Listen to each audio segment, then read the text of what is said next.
Anong storya, Digna? Gusto ko pong mabawi yung mga ibang gamit na gusto kong na binigay ko. Hindi naman binigay po. Parang pinag-sharean po namin sa usapan na parang magiging business namin.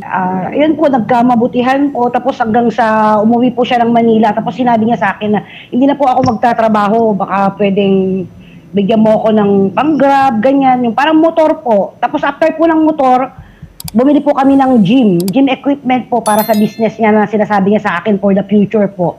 And then, pagkatapos po ng gym, bumili na naman ulit po kami ng isang motor at saka mga alahas po.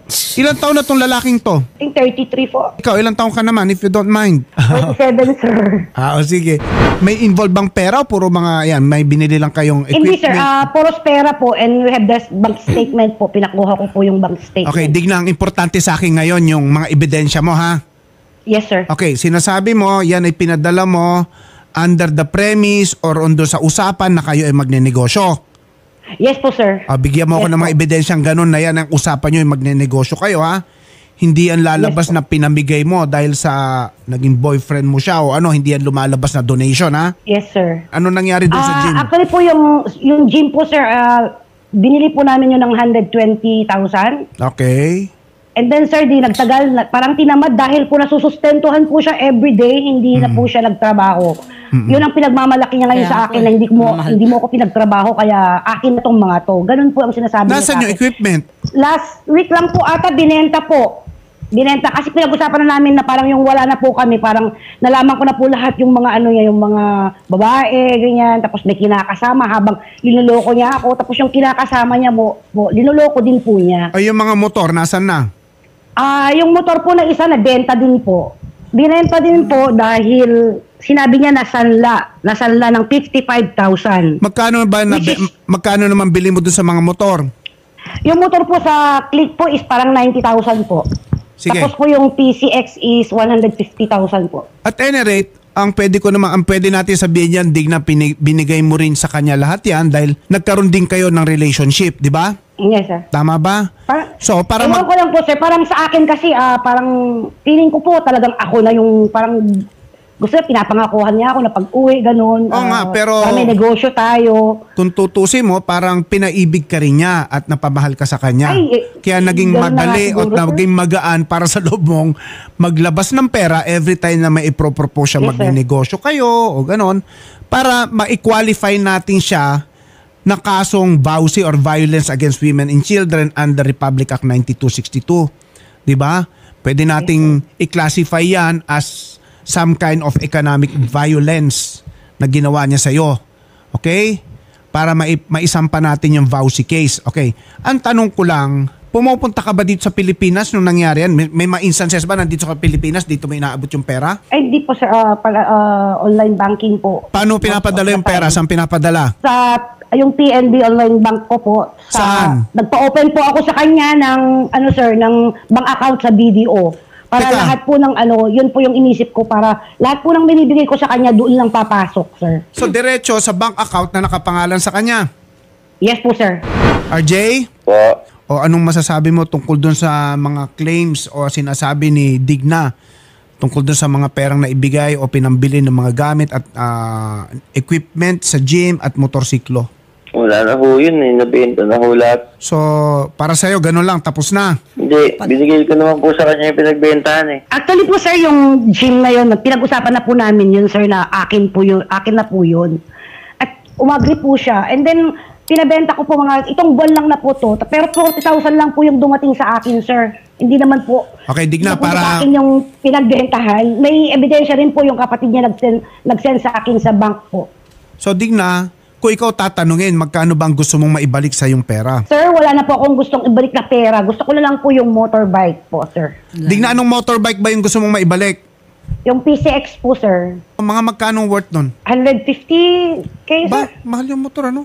Actually, dalawa po yan, pero Ma'am, okay, ma'am, yung isa po nabenta. Ma'am Divina, Yes po. good afternoon po. good afternoon. Magkasama pa rin ho ba kayo ni RJ? Magkarelasyon pa Ay, hindi rin? na po. Wala na po. Okay. So, wala rin kayong masasabi tungkol dito sa problemang ito?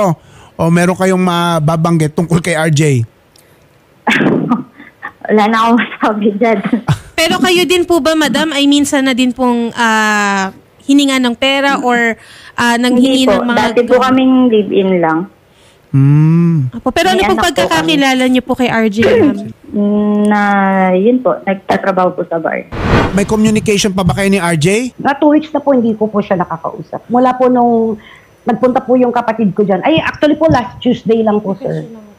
Pero wala na po yung communication na, ano po. RJ, ganito. Isa lang ang gusto ni Dignam mangyari na ngayon. Maibalik yung motor na, ang pangalan? PCX. PCX na motor. Okay ba sa'yo? Naibalik mo na lang. Nakasanla po eh. Magkano pagkakasanla? Sanla ko po ng 40 po. 40. Ay, magkakapirahan pa talaga. Kahit Okay, sige. O, Digna, nadinig mo. Nakasanla daw ng 40. Ano po yung kasi parang binigay niya po sa akin kasi hindi niya po ako pinagtrabaho. Sa akin po yung nakapangalan. Okay. Okay, RJ, siguro hindi ka lang pinagtrabaho sa pagiging Call boy. call boy. I do not know kung ano term. Basta sa pagiging host mo siguro, pero hindi ka naman pinagbabawal na magtrabaho ng iba, di ba? Oho. Yun na lang ba alam mong pwedeng maging hanap buhay mo? My point is, maaring binigay sa yan para, wag na muna itong gawin mo, pero binigyan ka naman ng oportunidad na pumasok o gumawa ng ibang trabaho na pwede mong pagkakitaan. Katulad yung motor na yan, kung may motor ka ng ganyan, pwede ka ng maging Grab driver, lalamove driver, di ba? So wag mo nang isumbat na hindi ka naman pinagtrabaho. Binigyan ka nga ng motor para magtrabaho ka ng iba, Tama. di ba? Nag-apply po ako, bumaksak po ako, alam niya po yun. Okay. I do not know Nag-apply kasi po ako nag-apply po ako ng angkas po. Bumaksak ako sa ewan ko kasi may mga nababalita nung tawag doon yung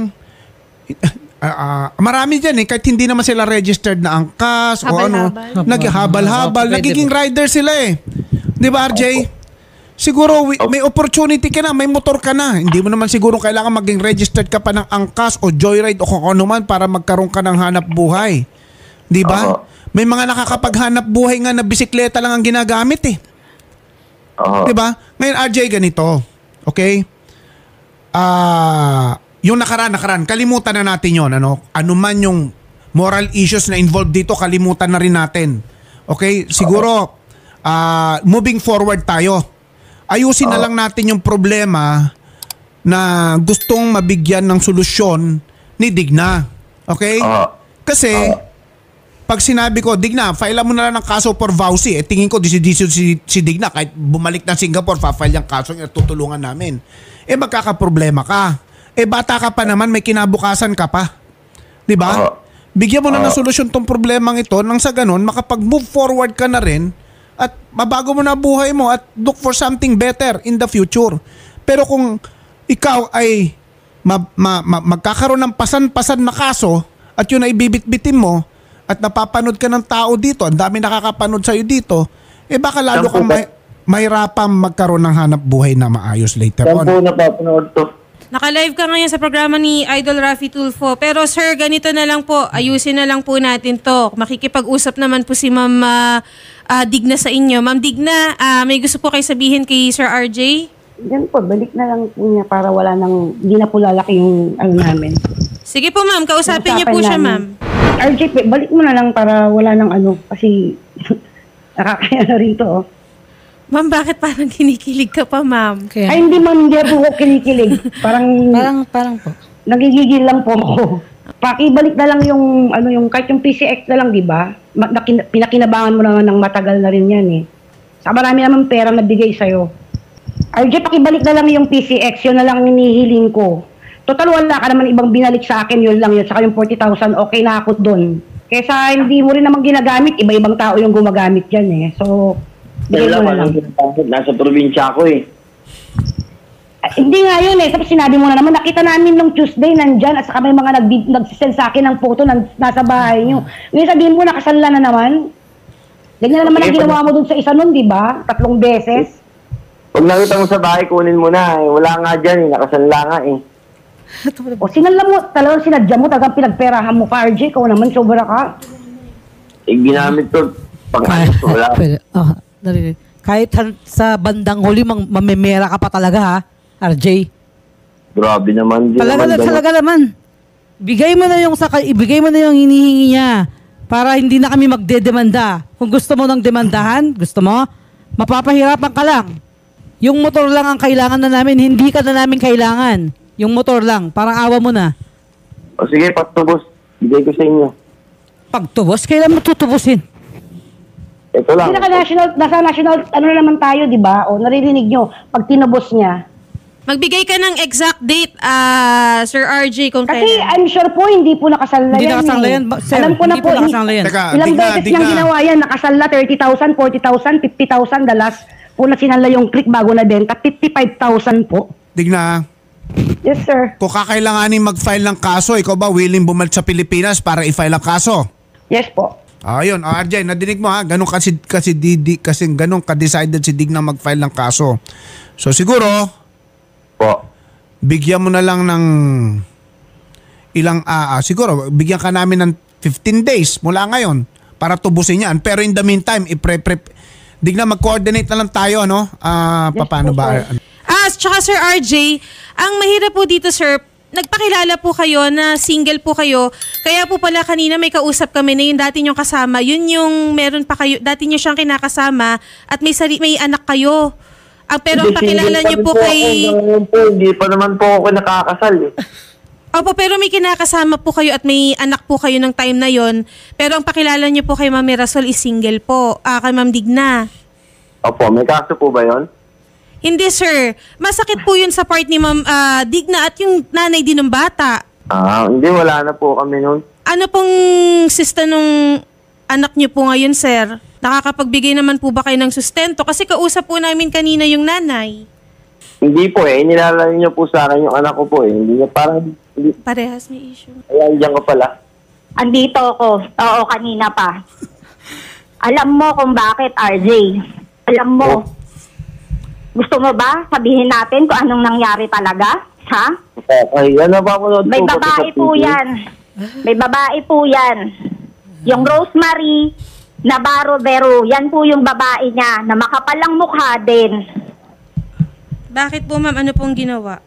Kasi po, nung time na yon, sila po nung Rose na yan. Kasi wala pa po siya dyan sa Bigan. Nasa Pampanga pa lang po siya. November po nun. Bago po siya lumipat ulit ng Bigan. Bago niya nakilala tong si Digna. So ano, Digna, gusto kong madinig ni RJ kung gaano ka kasididong i-file yung kaso. Sige nga, willing ka bang bumalik ng Pilipinas, Digna? Yes po, sir. Pero, ito na lang pakiusap ko sa kanya, sir, para hindi na siya mahihirapan dahil siya po yung mahihirapan kung magdidemanda ako. Baka ipabalik ko po sa kanya lahat ng mga nabigay ko sa kanya, sir. Kung may chance po. Yun lang po yung PCX, kunin ko na lang po. Yun na lang po, sir. Yung tulungan Ganito niyo na lang. ako. So, mayroon naman kayong atang way to communicate with RJ. RJ, kukontakin ka nila after this, ha? Para mapag-usapan nyo kung paano mo ibabalik yung sasakyan. Opo. At balitaan mo kami kagad kung ano mapag-usapan Apo. nyo, ha? Apo. O, ayan. So, bibigyan ka pa namin ng pagkakataon. Total, si Digna naman would take Digna, kung sakaling kailangan bumalik dito sa Pilipinas at mag-file ng kaso, gaano yung pinakamaaga mo makakapagpunta rito? Kasi po, sir, yung boss ko, first week of September is aalis po siya, punta na Australia. So, Okay. ako yung housekeeper po dito. Tapos, kaya kailangan po ako dito. Kasi hindi naman namin pwedeng i-file ng wala ka. Kailangan nandito ka. Ikaw nakakaalam ng lahat. Yes, sir. Diba? Pero tingnan natin kung pwede. Kasi yung personal knowledge kailangan namin eh. Kaya tingnan natin kung pwede ka mag-prepare ng complete affidavit mo dyan. Magpapa-apostil na lang tayo dyan siguro sa consular office. At para ma-file. Pero kung sakaling kailangan pumunta rito, kailan ka pwedeng pinakamaagang makabalik? Mga third week ng September, sir. Third week of RJ, yan bali ang palugit mo. Third week of September. Opo. Yan, mahaba ang panahon na yan. Pero kung pwede mong gawing mas maaga, gawin mo na mas maaga. Kasi in the meantime, gagawin na namin yung kaso mo, ha? Pag yan, final namin, tuloy-tuloy yan. At pag sumampa ng korte yan, yung warrant of arrest mo, ipapaskil namin dito hanggang mahuli ka. Sige po. Okay? May tatawag sa yung representative ni Digna, sagutin mo. Sige po. Ha? Ang importante, may reporting sa amin, update ko ano nangyayari tungkol sa commitment mo. Okay? Okay po. Po? Yun yung sa magiging commitment mo, basta third week of September ang binibigay naming taning sa'yo. Pero hindi ko maipapangakong mahihintay namin yung third week of September. Baka mapaaga namin ma-file yung kaso dahil baka magawa namin ng paraan na mag-SPA na lang si Digna at si Digna doon na mag-execute ng affidavit niya sa Singapore. Okay? Opo. O Divina, ikaw, ano ba? Kailangan mo rin ba ng tulong namin? Di na po. Di na ako na umaasa pa dyan. Love ko naman walang ibibigay yan. Just in case lang, Divina, andito lang kami para Opo. makatulong din sa'yo. Opo. O Digna, okay, malinaw Digna? Yes po, sir. Okay, o yung mga mga OFW natin diyan sa Singapore ha, mga kaibigan ni Digna, o shout out naman din sa inyo. Pwede mag-shout out, sir. Opo, ma'am, Sa mga kaibigan natin sa Singapore diyan, mga nanonood sa ating ngayon. Okay, ma'am, may last message po kayo kay Sir RJ. Yun. Ako po pwede po mag-shout out. Mamaya ka na mag-shoutout, nirereklamo ka na nga dito. Gusto mo sa shoutout? Shout out niya po yung girlfriend niya, yung Okay, papaya nga kita mag-shoutout, basta tutuparin mo yung Rosemary ba pangako mo. yung shout out niya po yun. RJ, Po. sino yung shoutout mo? Oh, curious lang kami, sino ba Sino siya shoutout mo shoutout mo? sana? Shout out lang po dyan sa mga tropa ko sa Tondo. Oh, shoutout daw sa mga tropa ni RJ dyan sa Tondo. Oh, pero wag niyong gayahin si RJ ha. Oh, RJ ha, okay, nagkakatuwaan tayo dito. Sana wag mo kaming biguin ha. Opo. Masaya tayo ngayon pero wag mong palungkutin ang buhay mo pagdating ng third week of September. Malinaw? Opo, good vibes lang. Sige. O Digna, nadinig mo na lahat? Opo, sir. Okay na? O sige. And wag po kayo mag-alala. Ipapamonitor po namin to at sana po mukha namang okay naman kausap si Sir RJ. Pipilitin talaga natin siya na ibigay na lang po para wag na lang po na umabot sa kasuhan, ma'am, ha? Mag-usap na lang din po kayo, ma'am, off-air. Yes po. Okay? Okay lang yan. There's always a first time pero dapat wala ng second time. Okay po. Okay. Salamat po. Okay. Salamat po. And ma'am Mirasol, salamat po, ha? Kausapin po namin si RJ at mag-usap na lang po. Sabi ng isang netizen, huling shout out bago kulong. O, nadilig ba yung RJ? Ayan o. O, ikaw Digna, happy ka na dyan ha. Hintayin pa natin maibalik yung motor mo bago ka matuwa dyan ha. Oo.